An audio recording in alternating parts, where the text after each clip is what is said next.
Hey guys, hope everyone's doing good. I just wanted to jump on here, do a little wrap up video. Our season ended pretty quickly. Probably one of the worst seasons I think we've ever had here in Ontario.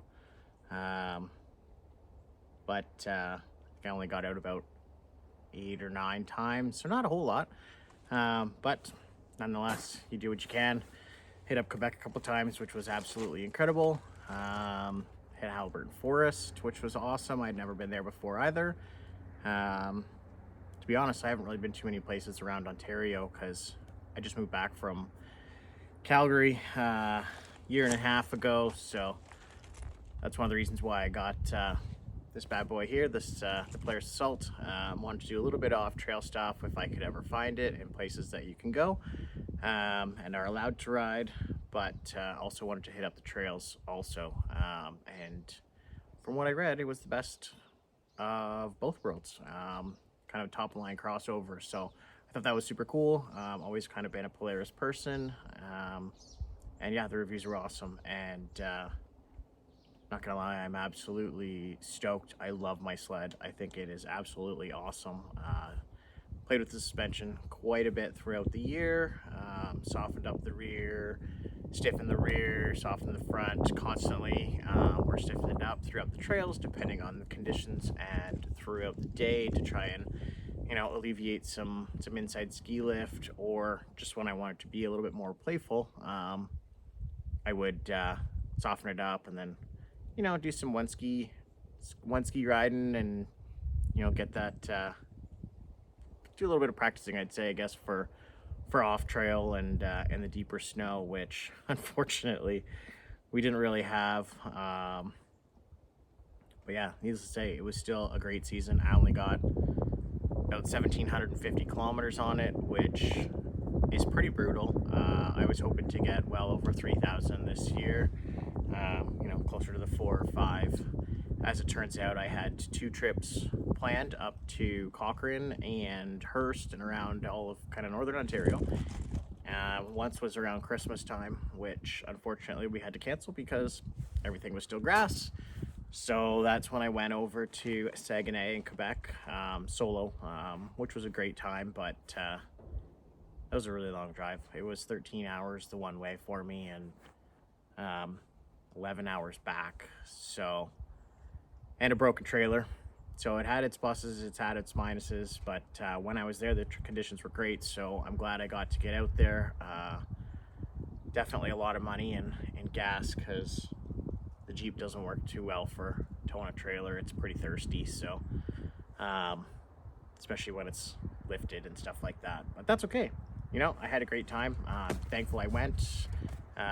Definitely got to get out a little bit more, as I mentioned, so that was pretty cool. Saw some cool scenery, met some new people. Kicks and the guys were awesome. They were super nice.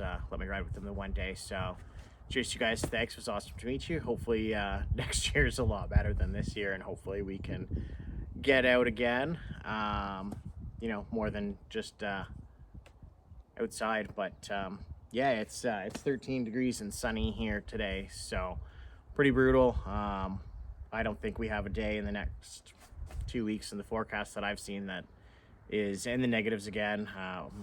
So yeah, everything is closed. All the trails are closed. We got grass everywhere. The lakes are unsafe. So just all in all, our season is done. Even up north in Cochrane and Hearst, I just had some friends come back from there, and most of the trails there are yellow and starting to show some bare patches, and I'd be surprised if they made it through the week. If they made it too, that'd be a miracle, I think, in my mind at this point. But yeah, Haliburton Forest, if you guys haven't checked it out, definitely worth checking out. They're all over their trails.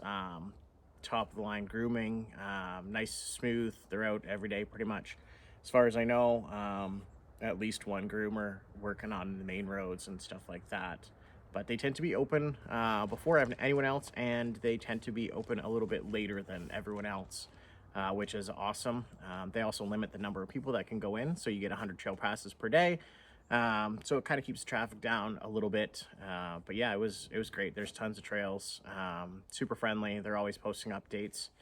And yeah, it was just and it's reasonable, you know, with taxes and stuff like that. It was $62 per day, so not too bad at all. It's cheaper than a ski lift ticket if you wanted to go skiing. And yeah, like I said, open, friendly, and they really do try to make the trails in great shape, and they do a phenomenal job. So kudos to you, Haliburton Forest.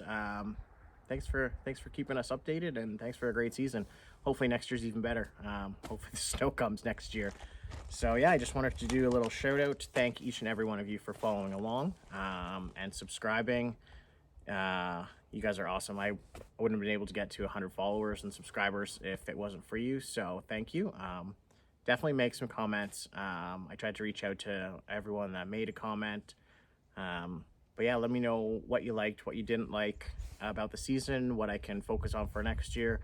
One of the big things I want to do is try and figure out how I can get some audio hooked up so that I can chat with you guys during the videos, make it a little bit more exciting. I know it's pretty tough for trail riding because you're not super close to anyone else. It's hard to get some video.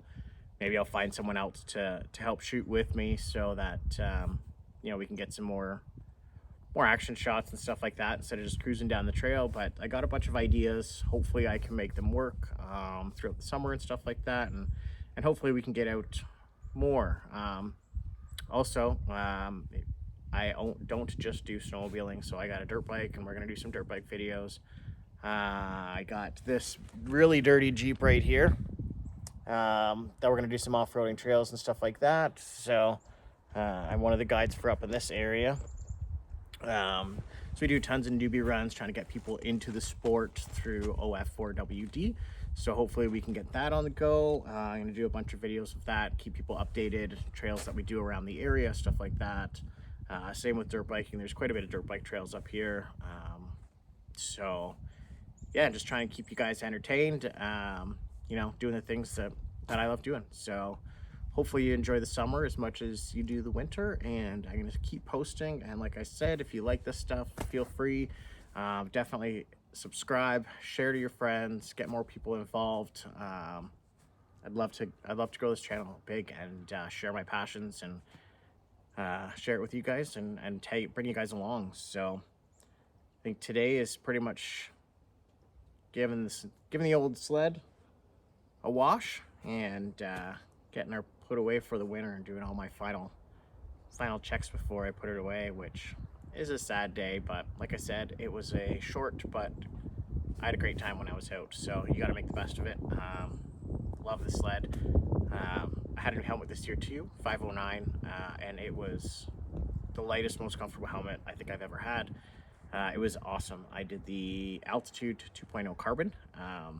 Doesn't weigh anything at all. It's like, it's ridiculous. You kind of forget that it's on your head, which is amazing. It's got nice ear pockets, so if you want to put headphones in or earbuds and stuff like that, they don't get in the way and hurt your ears, which is awesome. The fid lock is great. And yeah, even on the super cold days, we had a couple days where it was minus 30 or so when we were out. And as long as you had the vents closed, and then they got a piece for the front there, so some cold weather protection, and I was totally fine. It was great. So it was so comfortable. If it wasn't white, I would probably wear it dirt biking, but I don't want to get it dirty and scratch from, you know, if I do crash on that, I don't want to ruin the helmet for my snowmobiling. So I do have another helmet for that. So we will keep them separated, but if I had to buy another helmet, I would definitely highly recommend getting a 509. They're super comfortable, super lightweight. And yeah, I love it. I love it as much as I love my sled. It's done. Both have been absolutely incredible. Love them both. So if you're looking for a crossover trail sled, you know, a little bit off trail, the Assault is amazing. I did the 850, so yeah, strong engine, lots of power. Topped out at 170 kilometers an hour on the lake this year, which is a new top speed for me. And quite frankly, I don't think I need to go any faster than that. It's definitely fast enough for me. Yeah, it was great. It was a lot of fun. Great season. Again, thank you all for subscribing and watching and tagging along. So stay tuned. I do have a lot more adventures to come. I got a couple more videos that I'm going to be posting. And then of the snowmobile season, sorry. And then yeah, there might be a little bit of a break because nothing's open for Jeep season yet or dirt biking. I think we gotta wait probably about 2 months before I can get on the trails for that. But I'll see what I can do. See if I can find some stuff to keep you guys entertained. I like to keep posting, and yeah, thanks again. I appreciate you guys immensely, and thanks for following along. Cheers.